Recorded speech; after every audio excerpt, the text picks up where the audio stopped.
ಆಸೀನರಾಗಿರುವಂತಹ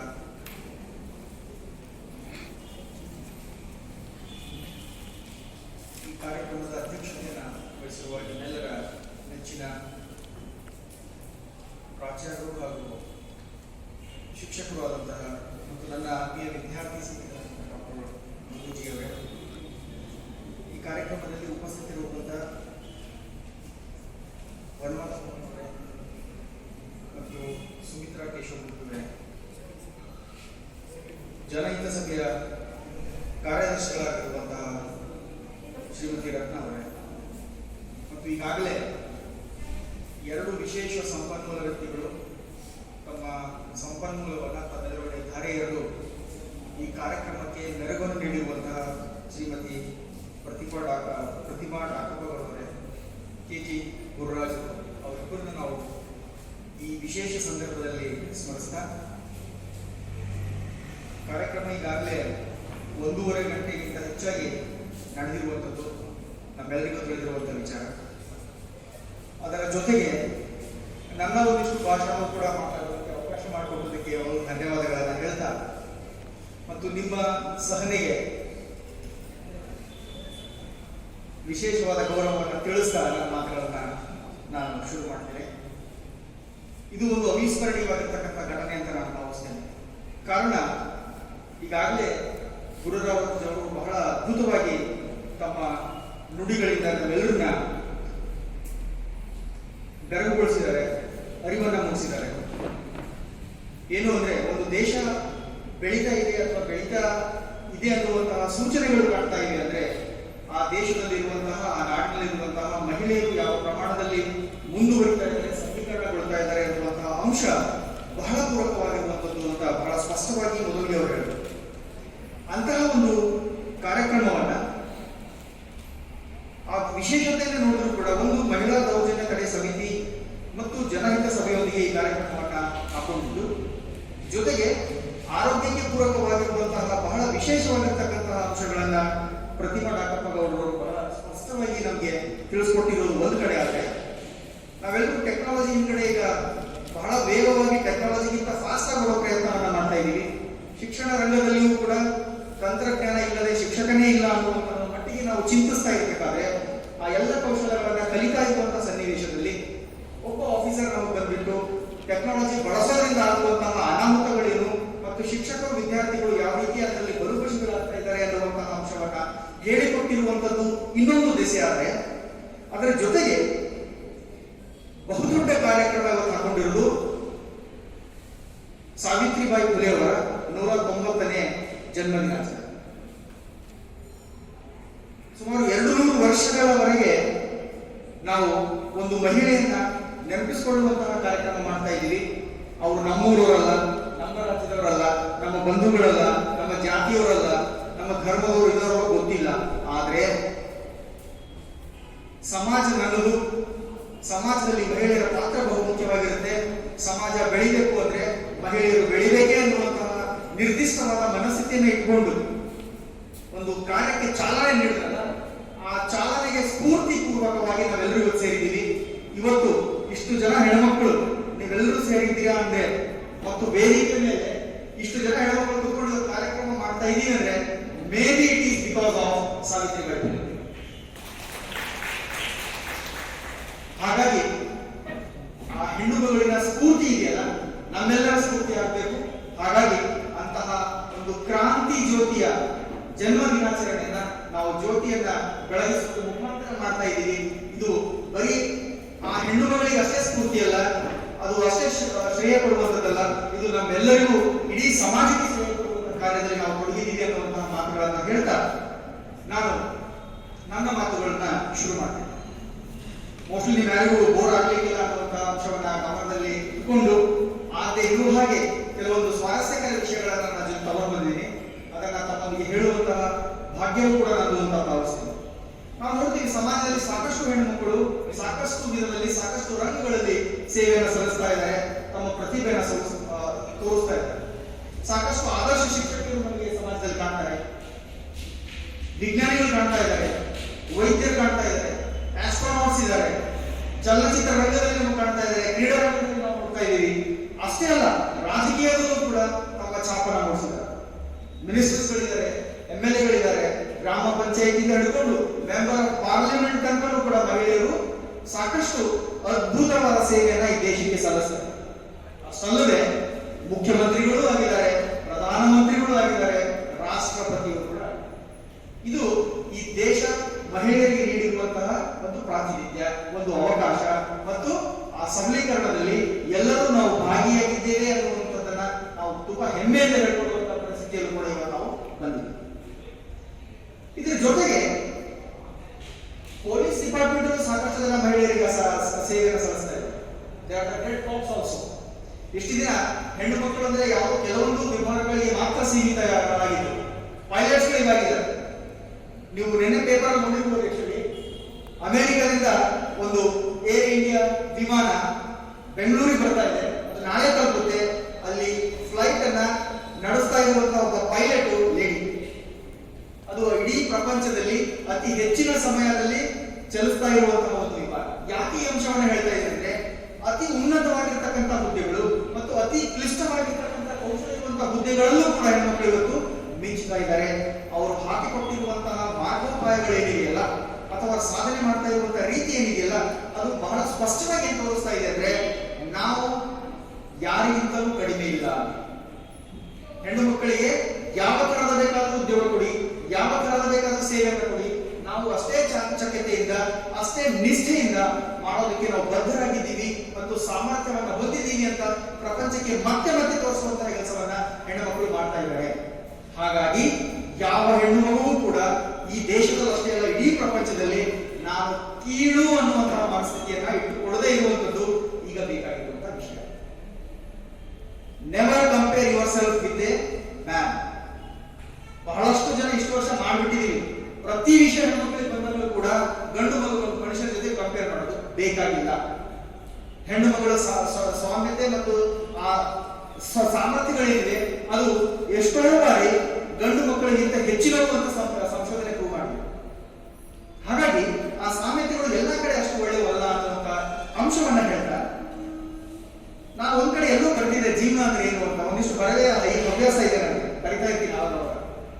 ಏನು ಅಂದ್ರೆ understanding the past, make use of present and visioning the future ಅಂತ. ನಮ್ಮ ಇತಿಹಾಸವನ್ನು ನಾವು ಅರ್ಥ ಮಾಡ್ಕೋಬೇಕು, ವರ್ತಮಾನವನ್ನ ಸರಿಯಾಗಿ ನಾವು ಬಳಸ್ಕೋಬೇಕು ಮತ್ತು ಭವಿಷ್ಯತ್ತಿಗೆ ಒಂದಿಷ್ಟು ಯೋಜನೆಗಳನ್ನು ಹಾಕೋಬೇಕು, ಒಂದಿಷ್ಟು ಆಶಯಗಳು ಇರಬೇಕು ಅಂತ. ಮೋಸ್ಟ್ಲಿ ಈ ಟ್ಯಾಗ್ ಲೈನ್ ಏನಾದ್ರು ನಾನು ನೋಡ್ಕೊಂಡ್ರೆ ಸಾವಿತ್ರಿಬಾಯಿ ಫುಲೆ ಅವರು ಮೋಸ್ಟ್ಲಿ ಇದೇ ಕೆಲಸವನ್ನ ಮಾಡಿದ್ರೇನೋ ಅನ್ನೋ ಅನ್ಸುತ್ತೆ. ಅವರು ಅದನ್ನೇ ಮಾಡಿದ್ರು. ಇತಿಹಾಸವನ್ನ ಬಹಳ ಚೆನ್ನಾಗಿ ಅರ್ಥ ಮಾಡ್ಕೊಂಡ್ರು. ಹೆಣ್ಣು ಮಕ್ಕಳಿಗೆ ಯಾವ ರೀತಿಯಾಗಿ ಈ ಸಮಾಜ ಕಾಣ್ತಾ ಇತ್ತು, ಸಮಾಜ ಯಾವ ಅವಕಾಶಗಳನ್ನ ಹೆಣ್ಣು ಮಕ್ಕಳಿಗೆ ನೀಡಿತ್ತು, ಯಾವ ಅವಕಾಶಗಳನ್ನ ನೀಡಿಲ್ಲ ಅನ್ನುವಂತಹ ಕ್ಲಿಯರ್ ಪಿಕ್ಚರ್ ಸಾವಿತ್ರಿಬಾಯಿ ಅವರಿಗೆ.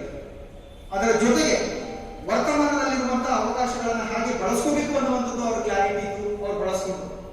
ಅದರ ಪರಿಪೂರ್ಣ ದೃಷ್ಟಿಯಿಂದನೇ ಮೋಸ್ಟ್ಲಿ ಫ್ಯೂಚರ್ ಜನರೇಷನ್ ಏನಿದೆ ಈ ಭಾರತದ್ದು ಹೀಗೆ ಇರಬೇಕು ಅಂತ ಅನ್ಕೊಂಡಿದ್ರೇನೋ ಅದಕ್ಕೆ ಅಷ್ಟು ನೀಟಾಗಿ ಕೆಲಸ ಮಾಡೋದಕ್ಕೆ ಇವತ್ತು ಈ ಮಟ್ಟಕ್ಕೆ ಹೆಣ್ಣು ಮಕ್ಕಳು ಮತ್ತು ಇಡೀ ಸಮಾಜವನ್ನು ನಿಂತ್ಕೊಂಡಿದೆ ಅನ್ನುವಂಥದ್ದು ನಮಗೆ ಅರ್ಥ ಆಗುತ್ತೆ. ಈಗಾಗಲೇ ನಾನು ಹೇಳಿದ ಹಾಗೆ ಭಾರತದಷ್ಟೇ ಅಲ್ಲ, ಇಡೀ ಪ್ರಪಂಚದಾದ್ಯಂತ ಹೆಣ್ಣು ಮಕ್ಕಳ ಸಬಲೀಕರಣದ ಬಗ್ಗೆ ಚರ್ಚೆ ಬಂದಾಗ ಸಾವಿತ್ರಿಬಾಯಿ ಫುಲೆ ಅವರನ್ನ ಸೈಟ್ ಮಾಡ್ತಾರೆ. ಆದ್ರೆ ದುರಂತ ನಿಮಗೆ ಗೊತ್ತಿರಲಿ, ಎಷ್ಟೋ ಜನ ಭಾರತೀಯರೇ ಅವರನ್ನ ಸೈಟ್ ಮಾಡಿಲ್ಲ.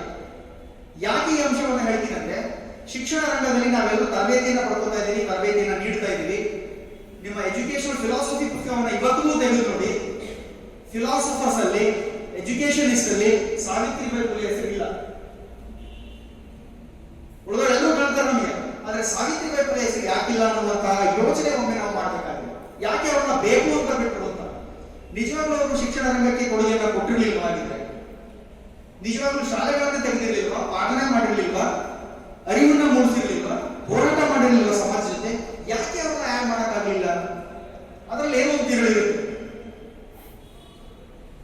ಅದನ್ನ ನಾವು ಈ ತರದ ಸಂದರ್ಭಗಳಲ್ಲಿ ಅರ್ಥ ಮಾಡಿಕೊಳ್ಳುವಂತಹ ಅವಶ್ಯಕತೆ ಬಹಳ ವಿಶೇಷವಾಗಿ ಕಂಡುಬರುತ್ತೆ ಅಂತ ನಾವು ಬಳಸ್ತೀವಿ. ಜೊತೆಗೆ ಫೆಮಿನಿಸಂ ಬಗ್ಗೆ ತುಂಬಾ ಚರ್ಚೆ ಆಗ್ತಾ ಇದೆ ಪ್ರಪಂಚದಲ್ಲಿ. ಮಹಿಳಾವಾದ ಅಂತ ಹೇಳ್ತೀವಿ. ಅದು ಬರೀ ಮಹಿಳಾವಾದ ಅಲ್ಲ, ಮಹಿಳಾ ಸಮಾನವಾದ ಅಥವಾ ಸಮತಾವಾದ ಅಥವಾ ಸ್ವಾತಂತ್ರ್ಯವಾದ ಅಂತ ಅರ್ಥ ಮಾಡ್ಕೊಳ್ಳಿ.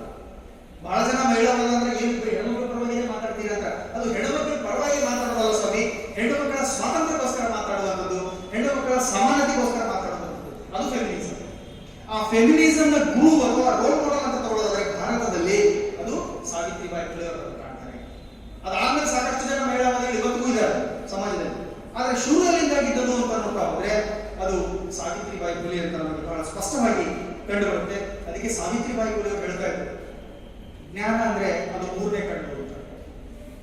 ಜ್ಞಾನ ಅಂದ್ರೆ ಬರೀ ಸರ್ಟಿಫಿಕೇಟ್ ತಗೊಳ್ಳೋದಲ್ಲ, ಜ್ಞಾನ ಅಂದ್ರೆ ಬರೀ ಉದ್ಯೋಗ ಪಡ್ಕೊಳ್ಳೋದಲ್ಲ, ಅದು ನಮ್ಮನ್ನು ನಾವು ಓರೆ ಹಚ್ಚಿ ನೋಡುವಂಥದ್ದು, ಅರಿವನ್ನು ಹೊಂದುವಂಥದ್ದು, ಸಮಾಜದಲ್ಲಿರುವಂತಹ ಕೆಟ್ಟ ಸಂಪ್ರದಾಯಗಳಿಗೆ ನಾವು ಒಂದು ಸೊಲ್ಯೂಷನ್ ಅನ್ನು ಕಂಡುಕೊಳ್ಳುವಂಥದ್ದಾಗಬೇಕು. ಅದು ನಿಜವಾದ ಶಿಕ್ಷಣ, ಅದು ನಿಜವಾದ ಜ್ಞಾನ ಅನ್ನುವಂಥದ್ದು ಸಾವಿತ್ರಿಬಾಯಿ ಫುಲೆ ಅವರು ಬಹಳ ಸ್ಪಷ್ಟವಾಗಿ ಹೇಳ್ತಾ ಇದ್ರು.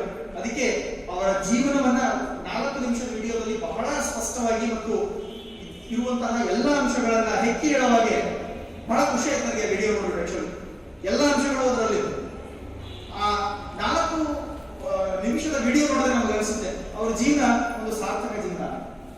ಅವ್ರಿಗೋಸ್ಕರ ಬದುಕಲಿಲ್ಲ, ಇಡೀ ಸಮಾಜಕ್ಕೋಸ್ಕರ, ಇಡೀ ಹೆಣ್ಣು ಮಕ್ಕಳ ಅಭಿವೃದ್ಧಿಗೋಸ್ಕರ ಬದುಕು. ಅದಕ್ಕೆ ಅವರ ಜೀವನ ಹೋರಾಟದ ಜೀವನವೂ ಆಗಿದೆ. ಯಾವಾಗ ಸಾರ್ಥಕತೆ ಅಂತ ಬರುತ್ತೋ ಆ ಸಾರ್ಥಕತೆಯಲ್ಲಿ ಆರಾಮಾಗಿ ಸಾರ್ಥಕತೆಯನ್ನು ಪಡ್ಕೊಳ್ಳೋಕೆ ಬರಲ್ಲ. ಯಾವತ್ತು ಸಾರ್ಥಕತೆಯನ್ನು ಹೊಂದಿರುವಂತಹ ಜೀವನದ ವ್ಯಕ್ತಿಗಳನ್ನು ನೀವು ಹೊರೆ ಹಚ್ಚಿ ನೋಡ್ತಾ ಹೋದ್ರೆ ಅವರೆಲ್ಲರೂ ಹೋರಾಟ ಮಾಡಿ ಇರ್ತಾರೆ. ಹಾಗಾಗಿ ಹೋರಾಟದಿಂದ ಮಾತ್ರ ಸಮಾಜದಲ್ಲಿ ಬದಲಾವಣೆ ತರಲು ಸಾಧ್ಯ ಹೊರತು ಸಾರ್ಥಕತೆಯನ್ನು ಪಡ್ಕೊಳ್ಳೋದಕ್ಕೆ ಹೊರತು ಬೇರೆ ಯಾವ ಶಾರ್ಟ್ಕಟ್ ಕೂಡ ಅದಿಲ್ಲ. ನಾವು ಸಾಮಾನ್ಯವಾಗಿ ಹೇಳ್ತೀವಿ ಆಕ್ಚುಲಿ ಏನಂತೇಳಿ, ಪ್ರತಿಯೊಂದು ಯಶಸ್ಸಿನ ಗಂಡಿನ ಹಿಂದೆ ಒಂದು ಹೆಣ್ಣು ಇರುತ್ತೆ ಅಂತ ಕಾಮನ್ ಹೇಳೋದಲ್ಲ. ಮೋಸ್ಟ್ಲಿ ನನ್ನ ಜೀವನದಲ್ಲೂ ಅದು ಸರಿನೇ. ಆದ್ರೆ ಈ ಯಶಸ್ಸಿನ ಹೆಣ್ಣಿನ ಹಿಂದೆಯೂ ಕೂಡ ಒಂದು ಗಂಡು ಇರುತ್ತೆ. ಅದಕ್ಕೆ ಪೂರಕವಾದಂತಹ ಉದಾಹರಣೆ ಅಂದ್ರೆ ಸಾವಿತ್ರಿಬಾಯಿ ಫುಲೆ ಅವರು. ಅವರ ಹಿಂದಿನ ಒಂದು ದೊಡ್ಡ ಶಕ್ತಿ ಅಂದ್ರೆ ಅವರ ಯಜಮಾನರು ಜ್ಯೋತಿಬಾಯಿ ಫುಲೆ ಅವರು. ಜ್ಯೋತಿಬಾಯಿ ಫುಲೆಯಲ್ಲಿರುವಂತಹ ಎಲ್ಲ ಆದರ್ಶ ತತ್ವಗಳನ್ನ ಹೀರ್ಕೊಂಡು ಸಾವಿತ್ರಿಬಾಯಿ ಫುಲೆ ಅವರು ಒಂದು ಮಿಷನ್ ತರದಲ್ಲಿ ಜೀವನವನ್ನ ನಡೆಸಿದ್ರು. ಅದಕ್ಕೆ ಸಾವಿತ್ರಿಬಾಯಿ ಫುಲೆ ಅವರು ಮಾಡಿರುವಂತಹ ಎಲ್ಲ ಸಾಧನೆಗೆ ಪೂರಕವಾದ ಶಕ್ತಿ ಅಂದ್ರೆ ಅದು ನಿಜವಾಗ್ಲೂ ಜ್ಯೋತಿಬಾಯಿ ಫುಲೆ ಅಂತ. ತಮ್ಮೆಲ್ಲರಿಗೂ ಗೊತ್ತಿರಬಹುದು, ಜ್ಯೋತಿಬಾಯಿ ಫುಲೆ ಅವರು ಕೂಡ ಒಬ್ಬ ದೊಡ್ಡ ಆದರ್ಶ ಶಿಕ್ಷಣ ತಜ್ಞನಾಗಿ ನಮಗೆ ಕಾಣ್ತಾರೆ. ಅವರಿಗೆ ಬಹಳ ಇನ್ಸ್ಪೈರ್ ಆಗಿರುವಂತಹ ಕೆಲವೊಂದು ಪುಸ್ತಕಗಳಿವೆ, ನಮ್ಗೆ ಅರ್ಥ ಆಗ್ಬೇಕು ಸಾವಿತ್ರಿಬಾಯಿ ಫುಲೆ ಅವರಿಗೆ ಇನ್ಸ್ಪಿರೇಷನ್ ಎಲ್ಲಿ ಬಂತು ಅಂತ. ಥಾಮಸ್ ಪೇನ್ ಅನ್ನುವಂತಹ ಒಬ್ಬ ದೊಡ್ಡ ಚಿಂತಕ, ಸಮಾಜ ಚಿಂತಕ ಒಂದು ಪುಸ್ತಕ ಬರೀತಾರೆ, ರೈಟ್ಸ್ ಆಫ್ ಮ್ಯಾನ್ ಅಂತ, ಓದ್ಬೇಕಿಲ್ಲ. ಆ ಪುಸ್ತಕದ ಪ್ರಭಾವದಿಂದ ಜ್ಯೋತಿಬಾಯಿ ಫುಲೆ ಅವರು ಬಹಳ ಇನ್ಸ್ಪೈರ್ ಆಗ್ತಾರೆ. ಸಮಾನತೆ ಅಂದ್ರೆ ಏನು, ಮನುಷ್ಯನ ಹಕ್ಕುಗಳು ಅಂದ್ರೆ ಏನು, ಆಕ್ಚುಲಿ ಹಕ್ಕುಗಳು ಎಲ್ಲಿ ಮಿಸ್ ಆಗ್ತಾ ಇದೆ ಭಾರತದಲ್ಲಿ, ಯಾರ್ಯಾರಿಗೆ ಹಕ್ಕುಗಳಿಲ್ಲ ಅನ್ನುವಂತಹ ಚಿಂತನೆಯ ಪೂರಕವಾಗಿ ಕೆಲಸವನ್ನ ಶುರು ಮಾಡ್ತಾರೆ. ಆ ಕೆಲಸವನ್ನು ಅವರು ಸಮಾಜದ ಶುರು ಮಾಡಲಿಲ್ಲ, ಮನೆಯಿಂದಲೇ ಶುರು ಮಾಡಿದ್ರು. ಏನ್ ಮಾಡಿದ್ರು, 9ನೇ ವರ್ಷಕ್ಕೆ ಸಾವಿತ್ರಿಬಾಯಿ ಫುಲೆ ಅವರಿಗೆ ಮದುವೆ ಆಗುತ್ತೆ. ಆಗ ಜ್ಯೋತಿಬಾಯಿ ಫುಲೆ ಅವರಿಗೆ 12ನೇ ವರ್ಷಗಳು ನೆನಪಿಟ್ಕೋಬೇಕು. ಆಕ್ಚುಲಿ ಮೋಸ್ಟ್ಲಿ ಆ ವಯಸ್ಸಿಗೆ ನಮಗೆ ಏನು ಗೊತ್ತಿತ್ತೋ ಗೊತ್ತಿಲ್ವೋ ಅನ್ನುವಂಥದ್ದೇ ಒಂದು ದೊಡ್ಡ ದಿಗ್ಭ್ರಾಂತಿ. ಆದ್ರೆ ಮಹಾನ್ ವ್ಯಕ್ತಿಗಳು ಹೆಂಗೆ ಚಿಂತಿಸ್ತಾರೆ, ಸಮಾಜದಲ್ಲಿ ಹೆಂಗೆ ರೂಪ ಕೊಡ್ತಾರೆ ಅನ್ನೋದಕ್ಕೆ ಆ ವೇಗ ಇದೆಯಲ್ಲ, ಅದು ಬಹಳ ಇಂಪಾರ್ಟೆಂಟ್. ಆಕ್ಚುಲಿ 12 ವರ್ಷದ ಜ್ಯೋತಿಬಾಯಿ ಫುಲೆ ಆಕ್ಚುಲಿ ಸಾವಿತ್ರಿಬಾಯಿ ಸಮಾಜದಲ್ಲಿರುವಂತಹ ಈ ಎಲ್ಲ ಅನಿಷ್ಟ ಪದ್ಧತಿಗಳನ್ನ ನೋಡಿ, ಹೆಣ್ಣು ಮಕ್ಕಳ ಮೇಲೆ ಆಗಿರುವಂತಹ ಅನ್ಯಾಯಗಳನ್ನ ನೋಡಿ, ಇಲ್ಲ ಶಿಕ್ಷಣ ನಾನು ಪಡ್ಕೋಬೇಕು, ನನ್ನ ಜೊತೆ ನನ್ನ ಹೆಂಡತಿಗೂ ಪಡ್ಕೋಬೇಕು, ನಾವಿಬ್ರು ಸೇರಿ ಈ ಸಮಾಜವನ್ನ ಸುಧಾರಿಸಬೇಕು ಅನ್ನುವಂತಹ ಒಂದು ಮನದಟ್ಟನ್ನ ಮಾಡಿಕೊಂಡು ಶಿಕ್ಷಣ ಕಲಿಯಲೇಬೇಕು ಅಂತ ಕಲಿತಾ ಹೋಗ್ತಾರೆ. ಅದಕ್ಕೆ ಹೇಳಿದ್ರು, ಬದಲಾವಣೆ ಅನ್ನುವಂಥದ್ದು ಮೊದಲು ನನ್ನಲ್ಲಿ ಬರಬೇಕು, ನನ್ನ ಮನೆಯಲ್ಲಿ ಬದಲಾವಣೆ ಆಗಬೇಕು, ಆಮೇಲೆ ಸಮಾಜಕ್ಕೆ ನಾನು ಅದನ್ನ ಪರಿವರ್ತನೆ ಮಾಡೋದಕ್ಕೆ ಸಾಧ್ಯವಾಗುತ್ತೆ ಅಂತ. ಅದಕ್ಕೆ ಪೂರಕವಾಗಿ ಸಾವಿತ್ರಿಬಾಯಿ ಫುಲೆ ಅವರು ಕೂಡ ನಾನು ಓದಲ್ಲ ಅಂತ ಹೇಳಿಲ್ಲ. ಬಹಳಷ್ಟು ಜನ ಮನೆಗಳಲ್ಲಿ ಇವತ್ತು ಹೆಣ್ಮಕ್ಳಿಗೆ ಒಂದು ಕೋರ್ಸ್ ತಗೊಳ್ಳ ತಕ್ಷಣ ನನಗೆ ಯಾಕೆ ಮದುವೆ ಆಗಿದೆ, ಮಕ್ಕಳಾಗಿದೆ ಅಥವಾ ಈ ತರದ ಸನ್ನಿವೇಶಗಳು ಕಾಣ್ತೀವಿ. ಆದ್ರೆ 9 ವರ್ಷದ ಸಾವಿತ್ರಿಬಾಯಿ ಫುಲೆ ಇದಾರಲ್ಲ, ನಾನು ಓದ್ತೀನಿ, ನಾನು ನಿಮ್ ಜೊತೆಗೆ ನೀವು ಮಾಡುವಂತಹ ಪ್ರತಿಯೊಂದು ಹೋರಾಟದಲ್ಲಿ ನಾನು ಕೈ ಜೋಡಿಸ್ತೀನಿ ಅನ್ನುವಂತಹ ಮನೋಭಾವನೆ ಇದ್ದಾಗ ಜ್ಯೋತಿಬಾಯಿ ಫುಲೆ ಅವರೇ ಸಾವಿತ್ರಿಬಾಯಿ ಫುಲೆಗೆ ಹೇಳ್ಕೊಡ್ತಾರೆ, ಅಕ್ಷರಾಭ್ಯಾಸವನ್ನು ಮಾಡಿಸ್ತಾರೆ. ಸೊ ಗಂಡನೇ ಶಿಕ್ಷಕನಾಗಿ ಕೆಲಸ ಮಾಡ್ತಾರೆ. ಅದರ ಜೊತೆಗೆ ಇನ್ನೂ ಒಂದು 3-4 ಜನ ಆಕ್ಚುಲಿ, ಸಕ್ರಾಯ ಯಶವಂತ್ ಅನ್ನುವಂಥವ್ರು ಮತ್ತು ಕೇಶವ್ ಭಾವಲ್ಕರ್ ಅನ್ನುವಂಥವ್ರು, ಇವರು ಜ್ಯೋತಿಬಾಯಿ ಫುಲೆಯ ಸ್ನೇಹಿತರು. ಅವರು ಕೂಡ ಸಾವಿತ್ರಿಬಾಯಿ ಫುಲೆಗೆ ಶಿಕ್ಷಕರ ಕೆಲಸ ಮಾಡ್ತಾರೆ, ಅಂದ್ರೆ ಹೇಳ್ಕೊಡ್ತಾರೆ ಅಕ್ಷರಾಭ್ಯಾಸವನ್ನ ಮಾಡಿಸ್ತಾರೆ. ಯಾಕೆ ಅಂಶವನ್ನ ಹೇಳ್ತಾ ಇದ್ದೀವಿ ಅಂದ್ರೆ, ನಾವು ಸಾಮಾನ್ಯವಾಗಿ ಮಾನವ ಹಕ್ಕುಗಳು ಅನ್ನುವಂತಹ ಪದವನ್ನು ಯೋಚನೆ ಮಾಡಿದಾಗ ನಮ್ಗೆ ಅನ್ಸುತ್ತೆ ಒಂದಿಷ್ಟು ರೆವಲ್ಯೂಷನ್ಸ್ ಇದೆ, ಓದಿರ್ತೀವಿ. ಫ್ರಾನ್ಸ್ ರೆವಲ್ಯೂಷನ್ ಇದೆ, ರಷ್ಯನ್ ರೆವಲ್ಯೂಷನ್ ಇದೆ, ಅಮೆರಿಕನ್ ರೆವಲ್ಯೂಷನ್ ಇದೆ, ಅದು ಒಂದು ಕಡೆ. ಅದಾದ್ಮೇಲೆ ಯುನೈಟೆಡ್ ನೇಷನ್ಸ್ 1948ರಲ್ಲಿ ಹುಟ್ಟಿಕೊಂಡು ಇಡೀ ಪ್ರಪಂಚದಲ್ಲಿ ಎಲ್ಲರಿಗೂ ಮಾನವ ಹಕ್ಕುಗಳು ಆ ಪರಿಕಲ್ಪನೆಯನ್ನು ಮೂಡಿಸಬೇಕು, ಹಕ್ಕುಗಳನ್ನ ಅವರು ಎಂಜಾಯ್ ಮಾಡಬೇಕು ಅನ್ನುವಂಥದ್ದಕ್ಕೆ ಎಲ್ಲಾ ಕಾನ್ಸ್ಟಿಟ್ಯೂಷನ್ಸ್ಗಳಲ್ಲಿ, ಎಲ್ಲ ದೇಶದ ಕಾನ್ಸ್ಟಿಟ್ಯೂಷನ್ಸ್ಗಳಲ್ಲಿ ಅದರ ಭಾಗವಾಗಿ ಅದನ್ನ ಸ್ವೀಕರಿಸಿದ್ದಾರೆ. ಆದ್ರೆ ಅದಕ್ಕಿಂತ ಮುಂಚೆಯೇ ಒಂದು ಜೋಡಿ ಅಂದ್ರೆ ಸಾವಿತ್ರಿಬಾಯಿ ಮತ್ತು ಜ್ಯೋತಿಬಾಯಿ ಫುಲೆ ಅಂತಹ ಒಂದು ಜೋಡಿ ಎಲ್ಲಾ ವ್ಯಕ್ತಿಗಳಿಗೆ, ದೇಶದಲ್ಲಿರುವಂತಹ ಎಲ್ಲರ ಮಾನವ ಹಕ್ಕುಗಳ ಬಗ್ಗೆ ಚಿಂತಿಸಿದ್ರು ಮತ್ತು ಹೋರಾಟವನ್ನ ಮಾಡಿದ್ರು ಅನ್ನುವಂಥದ್ದು ಬಹಳ ವಿಶೇಷವಾಗಿರ್ತಕ್ಕಂತಹ ಒಂದು ಕೆಲಸ, ಚಿಂತನೆ ಅಂತ ನಾವು ಹೇಳ್ತೀವಿ. ಒಂದಿಷ್ಟು ಡೇಟ್ಸ್ ಗಳನ್ನು ಹೇಳ್ತಾ ಇರ್ತೀವಿ, ಯಾವ ರೀತಿಯಾಗಿ ಅವರು ಕಾಂಟ್ರಿಬ್ಯೂಷನ್ ಮಾಡ್ತಾ ಬಂದ್ರು, ಯಾವ ರೀತಿ ತಮ್ಮ ಸೇವೆಯನ್ನು ಸಲ್ಲಿಸ್ತಾ ಬಂದ್ರು ಅನ್ನುವಂತಹ ವಿಚಾರಗಳನ್ನ ನಮಗೆ ತಿಳಿದಾಗ ನಿಜವಾಗ್ಲೂ ಸಾವಿತ್ರಿಬಾಯಿ ಫುಲೆ ಅವರು ಯಾರು ಅನ್ನೋದು ನಮ್ಗೆ ಅರ್ಥ ಆಗುತ್ತೆ. ಇನ್ಫ್ಯಾಕ್ಟ್ ಈ ಕಾಲೇಜಿನಲ್ಲಿ ಅಟ್ಲೀಸ್ಟ್ ಈ ತರದ ಒಂದು ಕಾರ್ಯಕ್ರಮ ಮಾಡಬೇಕು ಅನ್ನುವಂತಹ ಮನಸ್ಥಿತಿ ಇಟ್ಕೊಂಡಿರೋದು ಗ್ರೇಟ್ ಅಂತಿಲ್ಲ. ಎಷ್ಟೋ ಕಾಲೇಜಿನ ಶಾಲೆಗಳಲ್ಲಿ ಇವತ್ತಿಗೂ ಕೂಡ ಸಾವಿತ್ರಿಬಾಯಿ ಫುಲೆ ಅಂದ್ರೆ ಯಾರು ಅಂತ ಗೊತ್ತಿಲ್ಲ. ಬಹಳ ವಿಷಾದನೀಯವಾಗಿರ್ತಕ್ಕಂಥ ಪರಿಸ್ಥಿತಿಯಲ್ಲಿ ನಾವು ಇವತ್ತಿಗೂ ಶಿಕ್ಷಣ ರಂಗದಲ್ಲಿದ್ದೀವಿ. ಹಾಗಾಗಿ ಅವರ ಚಿಂತನೆಗಳು, ಅವರು ಹೋರಾಟ ಮಾಡಿರುವಂತಹ ಮಾರ್ಗ ಎಲ್ಲರಿಗೂ ತಿಳಿಯಪಡಿಸುವಂಥದ್ದು ಬಹಳ ಮುಖ್ಯ. 1831 ನಮ್ಮೆಲ್ಲರಿಗೂ ಗೊತ್ತಿರೋ ಹಾಗೆ ಸತಾರನ ನಾಯಗಾಂವ್ನಲ್ಲಿ ಅವರು ಜನವರಿ 3ನೇ ತಾರೀಕು ಜನಿಸ್ತಾರೆ. 9ನೇ ವಯಸ್ಸಿಗೆ ಮದುವೆ ಆಗುತ್ತೆ. ಅಕ್ಷರಾಭ್ಯಾಸ ಮಾಡಕ್ ಶುರು ಮಾಡ್ತಾರೆ ಗಂಡನಿಂದಲೇ. ಅದರ ಜೊತೆಗೆ 1946-47ರಲ್ಲಿ ಅವರು ಪ್ರಾಥಮಿಕ ಶಿಕ್ಷಣನೂ ಮುಗಿಸ್ತಾರೆ.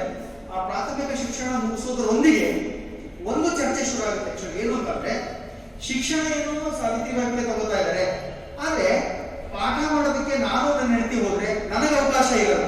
ಯಾರಿಗೆ? ಜ್ಯೋತಿಬಾ ಫುಲೆಗೆ. ಏನು ಅಂತಂದ್ರೆ, ಹೆಣ್ಣು ಮಕ್ಕಳಿಗೆ ಪಾಠ ಮಾಡೋದಕ್ಕೆ ಅವಕಾಶನೇ ಕೊಡಲ್ಲ ಸಮಾಜ. ಈಗ ನಾವು ಮಾಡ್ತಾ ಇದ್ದೀವಿ. ಈ 100 ಜನ ಹುಡುಗಿಯರೇ ಇದ್ರು ಕೂಡ ಕ್ಲಾಸ್ ರೂಮ್ ಅಲ್ಲಿ ಒಬ್ಬ ಮೇಲ್ ಟೀಚರ್ ಬಂದು ಪಾಠ ಮಾಡೋದಕ್ಕೆ ಅವಕಾಶ ಇದೆ. ಮೊದಲು ಆ ಪರಿಸ್ಥಿತಿ ಇರಲಿಲ್ಲ. ಹಾಗಾಗಿ ಜ್ಯೋತಿಬಾ ಫುಲೆ ಅವರು ಏನ್ ಮಾಡಿದ್ರು, ಆಕ್ಚುಲಿ ಯಾಕೆ ನನ್ನ ಹೆಂಡತಿನ ಒಂದು ಟ್ರೈನಿಂಗ್ ಕೊಡಿಸಬಾರ್ದು, ಟೀಚರ್ ಟ್ರೈನಿಂಗ್ ಕೊಡಿಸಿದ್ರೆ ಅವರಿಂದೇ ಪಾಠ ಮಾಡಿಸ್ಬೋದಲ್ಲ ಅನ್ನುವಂತ ಒಂದು ಆಶಯದಿಂದ ಅವರು ಅಹಮದ್ ನಗರ್ನ ಒಂದು ಟ್ರೈನಿಂಗ್ ಸೆಂಟರ್ಗೆ ಸೇರಿಸ್ತಾರೆ. ಅದಕ್ಕೆ ಪೂರಕವಾಗಿರುವಂತಹ ಕೆಲಸ ಅಂತಂದ್ರೆ, ಈಗಾಗಲೇ ಅವರು ಪ್ರಾಥಮಿಕ ಶಿಕ್ಷಣವನ್ನು ಮುಗಿಸಿದ್ರು ಸಕ್ಸಸ್ಫುಲ್ ಆಗಿ. ಹಾಗಾಗಿ ಅವಾಗ ಬ್ರಿಟಿಷ್ ಶಿಕ್ಷಣ ವ್ಯವಸ್ಥೆಯಲ್ಲಿ ಟ್ರೈನಿಂಗ್ ಅನ್ನ ಕೊಡ್ತಾ ಇದ್ರು. ಇವರ ಜೊತೆಗೆ ಇನ್ನೊಬ್ಬ ಮಹಿಳೆ, ಈ ಸಂದರ್ಭದಲ್ಲಿ ಅವರನ್ನು ನಾವು ನೆನೆಸ್ಕೊಳ್ಳೇಬೇಕು, ಫಾತಿಮಾ ಶೇಖ್ ಅಂತ.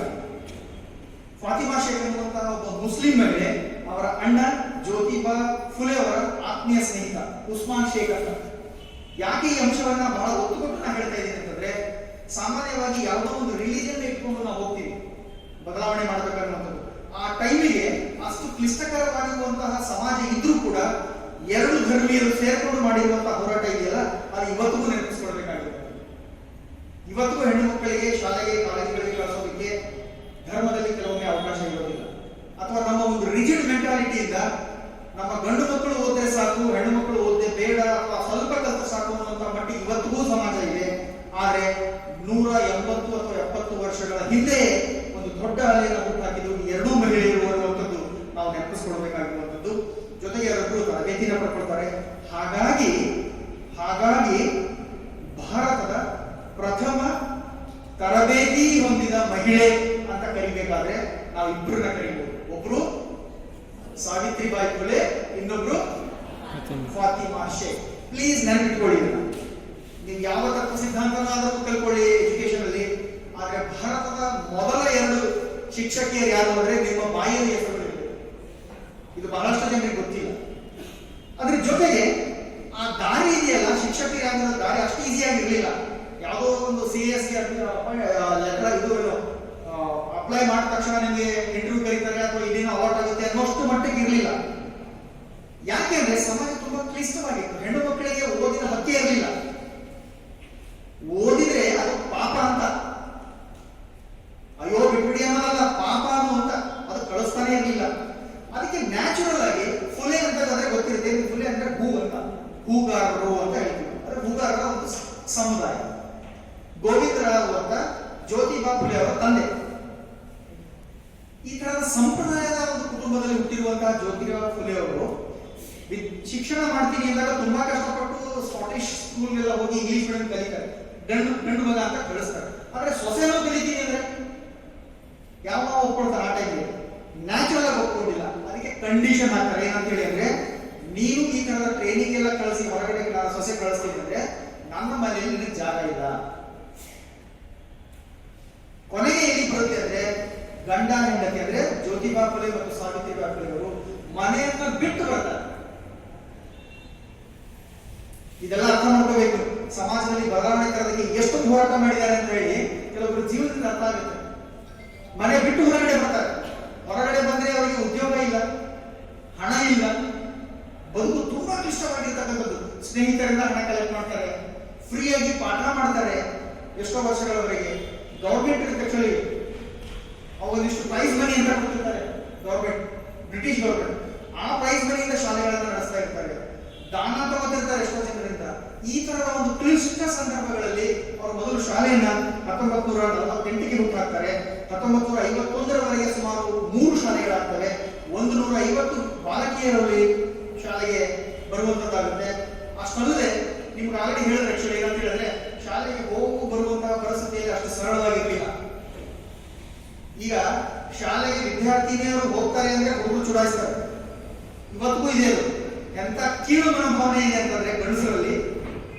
ಈ ದೇಶದ ಒಂದು ಹೆಣ್ಣು ಮಗು ಶಾಲೆಗೆ ಹೋಗುತ್ತೆ, ಒಂದು ಜ್ಞಾನ ಪಡ್ಕೊಳ್ಳುತ್ತೆ ಅನ್ನುವಂತಹ ಆದರ್ಶ ಮನೋಭಾವನೆ ಇಟ್ಕೊಂಡು ಹೋಗುವ ಹೆಣ್ಣು ಮಗುವಿಗೆ ಹೋಗಿ ಎನ್ನುವಂತಹ ಮನಸ್ಥಿತಿ ಇಟ್ಕೊಂಡು ಕಳಿಸುವಂತಹ ಗಂಡು ಮಕ್ಕಳು ಇವತ್ತಿಗೂ ಇಲ್ಲ. ಅವ್ರು ಹೇಳಿದ್ರು ಬಹಳ ಸ್ಪಷ್ಟವಾಗಿ, ಇವತ್ತಿಗೂ ನೀವು ರ್ಯಾಗ್ ಮಾಡ್ತಾರೆ ದಾರಿಯಲ್ಲಿ, ಇವತ್ತಿಗೂ ಕೆಟ್ಟ ಕೆಟ್ಟ ಪದಗಳನ್ನು ಬಳಸ್ತಾರೆ, ಇವತ್ತಿಗೂ ಹಿಂಬಾಲಿಸ್ತಾರೆ. ಆದ್ರೆ ಸಮಾಜ ಅನ್ನುವಂತಹ ಪರಿಕಲ್ಪನೆ ಇವತ್ತಿಗೂ ಗಂಡು ಮಕ್ಕಳಿಗೆ ಅರ್ಥ ಆಗಿಲ್ಲ. ನಾನು ಯಾಕೆ ಗಂಡು ಮಕ್ಕಳಿಗೆ ಅಂತ ಹೇಳ್ತಾ ಇದ್ದೆ ಅಂದ್ರೆ ಅನ್ಯಾಯ ಹೆಚ್ಚು ಮಾಡಿದ್ರು ಗಂಡು ಮಕ್ಕಳಿಗೆ, ಹೆಣ್ಣು ಮಕ್ಕಳಿಗೆ. ಅದ್ರ ವಿರುದ್ಧವೇ ತೆಗೆದಿದ್ದವರು ಜ್ಯೋತಿಬಾ ಫುಲೆ ಮತ್ತು ಸಾವಿತ್ರಿಬಾಯಿ ಫುಲೆ. ಸತ್ಯ ಸತ್ಯನೇ, ಇತಿಹಾಸ ಬದಲಾಯಿಸಕ್ಕಾಗಲ್ಲ, ಫ್ಯೂಚರ್ ಬದಲಾಯಿಸಬಹುದು. ನೆನಪಿಟ್ಕೊಳ್ಳಿ, ಬಹಳಷ್ಟು ಜನ ಇತಿಹಾಸವನ್ನು ತೀರ್ಚೋದಕ್ಕೆ ನೋಡ್ತಾರೆ. ಇಲ್ಲ, ಹೀಗಾಗಿ ಎಲ್ಲ ನಾವು ದೊಡ್ಡ ಸಂಪ್ರದಾಯ ಇತ್ತು, ಬಹಳ ಕೆಟ್ಟ ಸಂಪ್ರದಾಯ ಇತ್ತು ಅಂತ ಒಪ್ಕೋಣ. ಇದು ಫಸ್ಟ್ ನಮ್ಮ ಹೆಣ್ಮಕ್ಳಿಗೆ ಶಾಲೆ ಕಳಿಸಲಿಲ್ಲ, ಓದಿಸ್ಲಿಲ್ಲ, ಆಸ್ತಿಯಲ್ಲಿ ಹಾಕೊಡ್ಲಿಲ್ಲ. ನಾವು ಇವತ್ತಿಗೂ ಕೊಡ್ತಾ ಇದ್ದೀವಿ, ಇವತ್ತಿಗೂ ಕೊಡ್ತಾರೆ. ಸುಪ್ರೀಂ ಕೋರ್ಟ್ ಹೇಳ್ತಾ ಇದೆ ಹೆಣ್ಣು ಮಗಳನ್ನ ಮೊದಲಂತರದ ಕಾಣಿ ಅಂತ ಹೇಳಿ. ಇದಕ್ಕಿಂತ ಇನ್ನೇನು ವಿಪರ್ಯಾಸ ಹೇಳ್ತಾ ಇದೀವಿ. 70% ಅಷ್ಟು ಲಿಟರಸಿ ನಮ್ಮಲ್ಲಿ ಬಂದಿದೆ, ಉದ್ಯೋಗವಂತರಾಗಿದ್ದೀವಿ ಅಂತ ಹೇಳ್ತಾ ಇದೀವಿ. ಬಟ್ ಎಲ್ಲಿದೆ ಸಮಾನತೆ ಅನ್ನುವಂತಹ ಪ್ರಶ್ನೆಯೂ ಕೂಡ ನಮ್ಮನ್ನು ಕಾಣದೇ ಇರೋದು. ಜೊತೆಗೆ SSC ಅಂತ ನಮ್ಗೆ ಗೊತ್ತಿದೆ, ಸರ್ವ ಶಿಕ್ಷಾ ಅಭಿಯಾನ ಬಗ್ಗೆ ನಾವೆಲ್ಲರೂ ತಿಳ್ಕೊಂಡಿದ್ದೀವಿ. ಶಾಲೆಗಳಲ್ಲಿ ಬಿಸಿ ಊಟ ಕೊಡ್ತಾ ಇದ್ದಾರೆ, ಪ್ರೈಸ್ ಮನಿ ಇದೆ, ಸೈಕಲ್ ಕೊಡ್ತಾರೆ, ಡ್ರೆಸ್ ಕೊಡ್ತಾರೆ. ಈ ಎಲ್ಲ ಪ್ರಾಜೆಕ್ಟ್ ಅಲ್ಲಿ ಇರುವಂತಹ ಅವಕಾಶಗಳಿದೆಯಲ್ಲ, ಇದನ್ನ ಸಾವಿತ್ರಿಬಾಯಿ ಫುಲೆ ಅವರು 1848ಕ್ಕೆ ನೀಡಿದ್ರು. 2020ರಲ್ಲಿ ಹೇಳ್ತೀವಿ ನಾವು, ಸರ್ಕಾರ ಕರೆಕ್ಟ್ ಮಾಡ್ತಾ ಇಲ್ಲ ಅಂತ ಹೇಳ್ತಾ ಇಲ್ಲ. ಆದ್ರೆ ಬೇಸಿಕ್ ಐಡಿಯಾಲಜಿ ಇದೆಯಲ್ಲ, ಅದು ಫುಲೆ ಅವ್ರದ್ದು ಅಂತ. ಮಹಿಳೆಯರಿಗೆ ಆ ಥರದ ವಿದ್ಯಾರ್ಥಿಗಳಿಗೆ ಕೊಟ್ಟು ಅವ್ರನ್ನ ಹೆಚ್ಚೆಚ್ಚು ಶಾಲೆಗಳಿಗೆ ಬರುವಂತಹ ಕೆಲಸವನ್ನ ಮಾಡ್ತಾ ಇದ್ರು. ಜೊತೆಗೆ ಅವರ ಶಿಕ್ಷಣದ ಪದ್ಧತಿ ಹೇಗಿತ್ತು ಅಂದ್ರೆ ವೈಚಾರಿಕತೆಯನ್ನ ಬೆಳೆಸೋದಾಗಿತ್ತು ಅಂತ. ಇವತ್ತು ನ್ಯಾಷನಲ್ ಎಜುಕೇಶನ್ ಪಾಲಿಸಿ ಕೂಡ ಹೇಳ್ತಾ ಇದೆ 2020ರಲ್ಲಿ. But the policy never mentioned the Phule.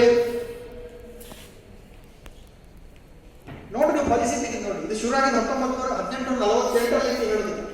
ಆ ಲೆಗಸಿ ಇವತ್ತು ಬರ್ತಾ ಇದೆ, ಇವತ್ತಿಗೂ ಬರ್ತಾ ಇದೆ. ಹಾಗಾಗಿ ಅಲ್ಲಿ ಕಲ್ತಿರುವಂತಹ ಶಾಲೆಯ ಒಬ್ಬ ವಿದ್ಯಾರ್ಥಿ ಎಕ್ಸಾಂಪಲ್ ಕೊಡ್ತೀನಿ. ಬಹಳಷ್ಟು ಜನ ಯಾವ ಲೆವೆಲ್ಗೆ ಕಲ್ತಿದ್ರು ಅಂದ್ರೆ, ಮುಕ್ತಾಬಾಯಿ ಅಂತ 14 ವರ್ಷದ ಮುಕ್ತಾಬಾಯಿ ಒಂದು ಲೇಖನ ಬರೀತಾರೆ. ಏನು ಅಂತ ಹೇಳಿ, ಮಹಾನ್ ಸಮುದಾಯಗಳ ದುಃಖ ದಂಬನಗಳು ಅಂತ. ಅದು ಇವತ್ತಿಗೂ ಸೈಕಲ್ ಹಿಸ್ಟಾರಿಕಲ್ ಇವೆಂಟ್ಸ್ ಅಲ್ಲಿ, ಎಜುಕೇಶನ್ ಪ್ರಾಸೆಸ್ ಅಲ್ಲಿ, ವುಮೆನ್ ಎಂಪವರ್ಮೆಂಟ್ ಅಲ್ಲಿ ಆ ಆರ್ಟಿಕಲ್ ನೀವು ಓದಬೇಕು, ಗೂಗಲ್ ಅಲ್ಲಿ ಫ್ರೀ ಆಗಿ ಸಿಗುತ್ತೆ. ಮುಕ್ತಾಬಾಯಿ ಅಂತ ನೆನಪಿಟ್ಕೊಳ್ಳಿ. ಅದರ ಜೊತೆಗೆ ಇನ್ನೊಂದು ಸ್ತ್ರೀವಾದಿ ಕೂಡ ಹೊರಬಂದ್ರು ಅವಾಗಿಂದ. ಅವ್ರ ಹೆಸರು ಕಾಲಾಬಾಯಿ ಶಿಂದೆ ಅಂತ. ಮಹಿಳೆಯರಿಗೆ ಈ ಹೆಸರುಗಳನ್ನು ನೆನಪಿಟ್ಕೋಬೇಕು. ಇದು ನಿಮ್ಮ ಹೋರಾಟಕ್ಕೆ ಪೂರಕವಾಗಿ ಕೆಲಸ ಮಾಡುವಂಥವ್ರು ಇಡೀ ಲೈಫ್. ಸೊ ಹಾಗಾಗಿ ಆ ಹೆಸರುಗಳು ನಿಮಗೆ ನೆನಪಿರ್ಬೇಕಾಗಿರುವಂಥದ್ದು. ಯಾಕೆ ಇದನ್ನ ಹೇಳ್ತಾ ಇದ್ದೀನಿ ಅಂದ್ರೆ, ಅವರು ಬರೀ ಅಕ್ಷರಾಭ್ಯಾಸ ಅಷ್ಟೇ ಮಾಡಿಸಲಿಲ್ಲ, ಹೆಣ್ಣು ಮಕ್ಕಳಿಗೆ ಅರಿವನ್ನ ಮೂಡಿಸುವಂತ ಕೆಲಸ ಮಾಡಿದ್ರು. ಸಮಾಜದಲ್ಲಿ ಹೇಗೆ ಪರಿವರ್ತನೆ ತರಬೇಕು ಅನ್ನುವಂಥ ಕೆಲಸಗಳನ್ನ ಮಾಡಿಸ್ತಾ ಹೋದ್ರು. ಜೊತೆಗೆ 1852ರಲ್ಲಿ ಈ ಎಲ್ಲ ಅಂಶಗಳನ್ನ ಗಮನಿಸಿ ಬ್ರಿಟಿಷ್ ಸರ್ಕಾರ ಆ 2 ಜೀವಿಗಳಿಗೆ ಸನ್ಮಾನ ಸಮಾರಂಭವನ್ನು ಇಟ್ಕೊಳ್ತಾರೆ. ನಾನು ನಿಮ್ಗೆ ಹೇಳಿದೆ ಆಕ್ಚುಲಿ ಏನಂತ ಹೇಳಿ, ಅವರು ಶಾಲೆಗೆ ಹೋಗ್ತಾ ಇರ್ಬೇಕಾದ್ರೆ ಸಾವಿತ್ರಿಬಾಯಿ ಫುಲೆ ಅವರು ಕೆಸರನ್ನ ಎರಚೋರು ಅಂತ. ಗಂಡು ಜಾತಿಯ ಜೀವಿಗಳಿಗೆಲ್ಲ ಕೆಸರು ಎರಚೋರು, ಕಲಿಸ್ಬೇಡ ನೀನು ಅಂತ, ಹೆಣ್ಮಕ್ಳಿಗೆ ಯಾಕೆ ಅಂತ. ಆದ್ರೆ ಒಮ್ಮೆ ಸಾವಿತ್ರಿಬಾಯಿ ಫುಲೆ ಅವರು ಬಂದು ಜ್ಯೋತಿಬಾ ಫುಲೆ ಅವರಿಗೆ ಹೇಳ್ತಾರೆ, ಹೇಳ್ಕೊಟ್ಟು ನಾವು ಇಷ್ಟು ಒಳ್ಳೆಯ ಮನೋಭಾವನೆಯನ್ನು ಇಟ್ಕೊಂಡು ಸಮಾಜಕ್ಕೆ ಪೂರಕವಾಗಿ ಕೆಲಸ ಮಾಡ್ತಾ ಇದ್ದೀವಿ, ಆದ್ರೆ ಸಮಾಜ ನಮ್ಮನ್ನು ಅರ್ಥ ಮಾಡ್ಕೋತಾ ಇಲ್ಲ, ಕೆಸರು ಎರಿಸ್ತಾ ಇದ್ದಾರೆ, ಸಗಣಿನ ಎರಿಸ್ತಾ ಇದ್ದಾರೆ, ಹ್ಯಾಗ್ ಹೋಗೋದು ಅಂತ ತಮ್ಮ ದುಃಖವನ್ನ ತೋಡ್ಕೊತಾರೆ. ಆದರೆ ಸಾವಿತ್ರಿಬಾಯಿ ಫುಲೆ ಅವರಿಗೆ ಜ್ಯೋತಿಬಾಯಿ ಫುಲೆ ಅವರು ಹೇಳ್ತಾರ ಮಾತಲ್ಲ, ಇವತ್ತು ಕೆಸರು ಸಗಣಿಯನ್ನ ಎರಿಸುವಂತಹ ಜನ ನಾಳೆ ನಮ್ಮನ್ನ ಕರೆದು ಸನ್ಮಾನ ಮಾಡ್ತಾರೆ. ಅದು ಬಹಳ ವರ್ಷದಲ್ಲ, ಜಸ್ಟ್ 6 ವರ್ಷದಲ್ಲಿ ಗೌರ್ಮೆಂಟ್ ಅದನ್ನ ಗಮನಿಸಿ ಅವರ ಸೇವೆಯನ್ನ ಆದರ್ಶ ಶಿಕ್ಷಕರು ಅನ್ನುವಂತಹ ಪದವಿಯನ್ನು ನೀಡಿ ಅವರಿಗೆ ಸನ್ಮಾನವನ್ನ ಮಾಡಲಾಗುತ್ತೆ. ಸಮಾಜದಲ್ಲಿ ಎರಡೂ ಇದೆ. ಸಮಾಜದಲ್ಲಿ ಕಷ್ಟ ಇರುತ್ತೆ, ನೋವಿರುತ್ತೆ, ಒಳ್ಳೆಯದನ್ನ ಮಾಡಕ್ ಹೋದಾಗ ಸ್ವಲ್ಪ ಸಮಸ್ಯೆಗಳು ಆಗ್ತವೆ. ಆದರೆ ಎದೆಗುಂದದೆ ನಾವು ಮುಂದುವರೆದ್ರೆ ಅದೇ ಸಮಾಜ ನಮ್ಮನ್ನ ಗುರುತಿಸಿ ಗೌರವ ಕೊಡುವಂತಹ ಕೆಲಸಗಳು ಕೂಡ ಮಾಡ್ತವೆ ಅನ್ನುವಂತಹ ಅಂಶ ಅವರ ಜೀವನದಿಂದ ನಮ್ಗೆ ಅರ್ಥ ಆಗುತ್ತೆ. 1853ರಲ್ಲಿ ಒಂದು ಸಮಾಜ ಕಟ್ತಾರೆ, ಅಸ್ಪೃಶ್ಯ ಸಮುದಾಯಗಳ ಸಮಾಜ ಅಂತ. ಈಗ ನಾವು ಸಾಕಷ್ಟು ಸಮಾಜಗಳು ನೋಡ್ತೀವಿ, ಎಲ್ಲಾ ಜಾತಿಗಳೆಲ್ಲ ಸಮಾಜ ಆಗಿದೆ. ಆದ್ರೆ ಅಸ್ಪೃಶ್ಯರು ಅಂತ ಏನ್ ಕಂಡುಕೊಂಡಿದ್ರು ಅವರೆಲ್ಲರಿಗೂ ಸೇರಿಸುವಂತ ಸಮಾಜ ಮಾಡಿದ್ರು. ಅವರಿಗೆ ಪೂರಕವಾಗಿರುವಂತಹ ಕಾರ್ಯಕ್ರಮಗಳನ್ನ, ಚರ್ಚೆಗಳನ್ನ ಸಮಾಜದ ಮುಖಾಂತರ ಹಾಕೋತಾ ಇದ್ರು. 1852ರಲ್ಲಿ ಇನ್ನೊಂದು ಮಂಡಳಿಯನ್ನು ಕಟ್ತಾರೆ, ಅದು ಮಹಿಳಾ ಮಂಡಳಿ ಅಂತ. ಆ ಮಹಿಳಾ ಮಂಡಳಿಯ ಉದ್ದೇಶ ಏನಿತ್ತು ಅಂದ್ರೆ ಎಲ್ಲಾ ಜಾತಿಯ ಹೆಣ್ಣು ಮಕ್ಕಳು ಸೇರ್ಬೇಕು. ಒಂದೇ ಜಾತಿಯವರಲ್ಲ, ಆಯಾ ಜಾತಿಯ ಹೆಣ್ಮಕ್ಕಳು ತಮ್ಮಲ್ಲಿರುವಂತಹ ಮೂಢಾಚಾರಗಳು, ಮೂಢನಂಬಿಕೆಗಳು ಮತ್ತು ಕೆಟ್ಟ ಸಂಪ್ರದಾಯಗಳೇನಿದೆ ಅದನ್ನ ಹೇಗೆ ಹೋಗಲಾಡಿಸಬೇಕು ಅಂತ ಚರ್ಚೆ ಮಾಡಬೇಕು. ಈಗೂ ಕೂಡ ಸಾಕಷ್ಟು ಸಂಘಟನೆಗಳು, ಮಹಿಳಾ ಮಂಡಳಿಗಳಿವೆ. ಆದ್ರೆ ಈ ಮಹಿಳಾ ಮಂಡಳಿಗಳಲ್ಲಿ ಈ ತರದ ಚರ್ಚೆ ಆಗ್ತಾ ಇದೆಯಾ ಅನ್ನುವಂಥದ್ದು ಒಂದು ಪ್ರಶ್ನೆಯನ್ನು ನಾವು ಹಾಕೊಂಡ್ರೆ ಖಂಡಿತವಾಗ್ಲೂ ಆಗ್ತಾ ಇಲ್ಲ. ಆಗಬೇಕಾದಂತ ಅವಶ್ಯಕತೆ ಇದೆ. ಇವತ್ತಿಗೂ ಹೆಣ್ಣು ಮಕ್ಕಳ ಮೇಲೆ ಇರುವಂತಹ ದೌರ್ಜನ್ಯ ಕಡಿಮೆ ಆಗಿಲ್ಲ, ಕಟ್ಟುಪಾಡುಗಳು ಇನ್ನೂ ಬಿಗಿಯಾಗೇ ಇದೆ. ಅದನ್ನ ಹೋಗಲಾಡಿಸೋದಕ್ಕೆ ನಮ್ಮ ಮಂಡಳಿಗಳು, ಮಹಿಳಾ ಮಂಡಳಿಗಳು ವಿಶೇಷವಾಗಿ ಚರ್ಚೆಯನ್ನ ಮಾಡಬೇಕು ಮತ್ತು ಕಾರ್ಯಕ್ರಮಗಳನ್ನ ಹಾಕಬೇಕು. ಅಷ್ಟಲ್ಲದೆ ಅವರು ಒಬ್ಬ ಮಹಾನ್ ಲೇಖಕಿಯೂ ಕೂಡ, ಕವಿತ್ರಿಯು. ಕವನ ಸಂಕಲನಗಳನ್ನು ತರ್ತಾರೆ. ಕವನ ಸಂಕಲನಗಳ ಯಾವುದೊಂದು ಹಾಡಿ ಹೊಗಳೋದು ಮಾಡಲ್ಲ ಅವರು.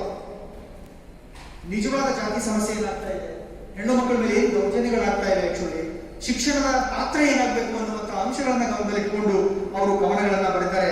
ಅದಕ್ಕೆ ಶೀರ್ಷಿಕೆ ಕಾವ್ಯ ಫುಲೆ ಅಂತ, ಅಂದ್ರೆ ಕವಿತೆ ಅರಳಿವೆ. ಅದು ವೈಚಾರಿಕತೆಯ, ಜಾಗರೂಕತೆಯ ಅರಳುವಿಕೆ ಆಗ್ಬೇಕು ಅನ್ನುವಂಥದ್ದು ಅವರು ತಿರುಳಾಗಿತ್ತು.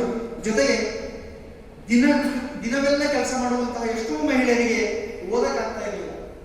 ಅದಕ್ಕೆ ಏನ್ ಮಾಡಿದ್ರು, ಆಕ್ಚುಲಿ ರಾತ್ರಿ ಶಾಲೆಗಳನ್ನು ಮಾಡಿದ್ರು. ಇವತ್ತಿಗೂ ಶಾಲೆಗಳಿವೆ ನೋಡಿ. ಸರ್ಕಾರದ ಪ್ರಾಜೆಕ್ಟ್ಸ್ಗಳು, ಪ್ಲಾನ್ಗಳು ಯಾವ ವ್ಯಕ್ತಿಯಿಂದ ಚಿಂತನೆಯಿಂದ ಹೊರಬಂದಿವೆ ಅನ್ನೋದನ್ನು ನಾವು ಅರ್ಥ ಮಾಡ್ಕೊಳ್ಳಬೇಕಾಗಿರೋದು ಬಹಳ ವಿಶೇಷ. ಸೊ ಕೂಲಿ ಕಾರ್ಮಿಕರ ಮಕ್ಕಳಿಗೆ ರಾತ್ರಿ ಶಾಲೆಗಳನ್ನು ಹುಡುಕಾಡಿದ್ರು. ಅಷ್ಟೇ ಅಲ್ಲ, ವಿವಾಹ ಬಾಹಿರದಿಂದ ಮಕ್ಕಳನ್ನ ಹಡಿಯುವಂತಹ ಸಂಸ್ಕೃತಿ ಇತ್ತು ಮೊದಲು. ಆ ಹೆಣ್ಣು ಮಗು ಬದುಕೋಕ್ಕೂ ಆಗ್ತಿಲ್ಲ, ಸಾಯಕ್ಕೂ ಆಗ್ತಿರುವಂತಹ ಪರಿಸ್ಥಿತಿ ಇತ್ತು. ಮಗು ಹೊಡೆದ ಮೇಲೆ ಮಗುನೂ ಸಾಯಿಸಬೇಕು, ತಾನೂ ಸಾಯಿತು. ಆ ತರದ ಸಿಚುವೇಶನ್ ಹೆಣ್ಣು ಮಕ್ಕಳಿಗೆ ಇತ್ತು. ಆವಾಗ ಅಂತಹ ಹೆಣ್ಣು ಮಕ್ಕಳಿಗೂ ಕೂಡ ಒಂದು ಸಂಸ್ಥೆಯನ್ನು ಹುಡುಕಾಡ್ತಾರೆ. ನಿರಾಶ್ರಿತ ಕೇಂದ್ರದಲ್ಲಿ ಇರುವಂತಹ ಒಂದು ಮಗುವನ್ನ ಅವರು ದತ್ತಗೂ ಕೂಡ ಕೊಡ್ತಾರೆ. ಕಾಶಿಬಾಯಿ ಎನ್ನುವಂತಹ ಒಬ್ಬ ಮಹಿಳೆ ಒಂದು ಮಗುನ ಜನ್ಮ ಕೊಟ್ಟಿರ್ತಾರೆ. ನಿರಾಶ್ರಿತ ಕೇಂದ್ರಕ್ಕೆ ಬಂದು ಸೇರ್ಕೊಂಡಾಗ ಇವರಿಗೆ ಮಕ್ಕಳಾಗಿರಲ್ಲ. ಹಾಗಾಗಿ ಆ ಮಗುವನ್ನ ದತ್ತು ತಗೊಂಡು ಯಶವಂತ್ ಅಂತ ಅದಕ್ಕೆ ಹೆಸರಿಡ್ತಾರೆ. ನೋಡಿ ಹೇಗೆ ಅದರಲ್ಲೂ ಕೂಡ ಅವರು ರೋಲ್ ಮಾಡೆಲ್ ಆಗಿ ತಮ್ಮ ಸೇವೆಯನ್ನು ನಿಭಾಯಿಸಿದ್ರು. ಯಾಕೆ ಯಶವಂತ್ ಅಂತ ಹೇಳ್ತೀನಿ ಅಂತಂದ್ರೆ, ನೋಡಿ ಹಾಗೆ ಲೆಗಾಸಿ ಹೇಗೆ ಬರುತ್ತೆ ಅಂದ್ರೆ, ಈ ಫುಲೆ ಅವರು ಮಾಡಿರುವಂತಹ ಸಮಾಜ ಸೇವೆ ಚಟುವಟಿಕೆಗಳು ಬೇರೆ ಸಮಾಜ ಸೇವಕರ ಮೇಲೆ ಪ್ರಭಾವ ಬೀರ್ತದೆ ಭಾರತದಲ್ಲಿ. ನೀವು ಶಾಹು ಮಹಾರಾಜ್ ತಗೊಳ್ಳಿ, ಅವರು ಸತ್ಯಶೋಧಕ ಸಮಾಜದ ಭಾಗವಾಗಿ ಕೆಲಸ ಮಾಡಿದ್ರು.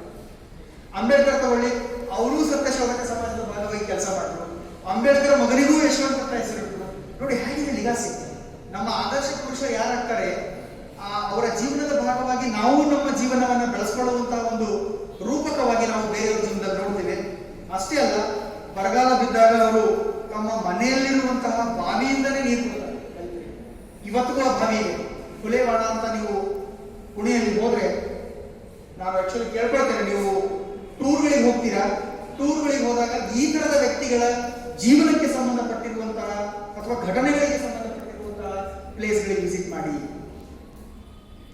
ಅದು ನಮ್ಮನ್ನ ರೂಪಿಸುತ್ತೆ, ಅದು ನಮ್ಮನ್ನ ಆದರ್ಶ ಶಿಕ್ಷಕನಾಗಿ ರೂಪಿಸೋದಕ್ಕೆ ಸಹಾಯ ಮಾಡುತ್ತೆ. ಅದಕ್ಕೆ ಸತ್ಯಶೋಧಕ ಸಮಾಜ ಅನ್ನುವಂತಹ ಸಮಾಜ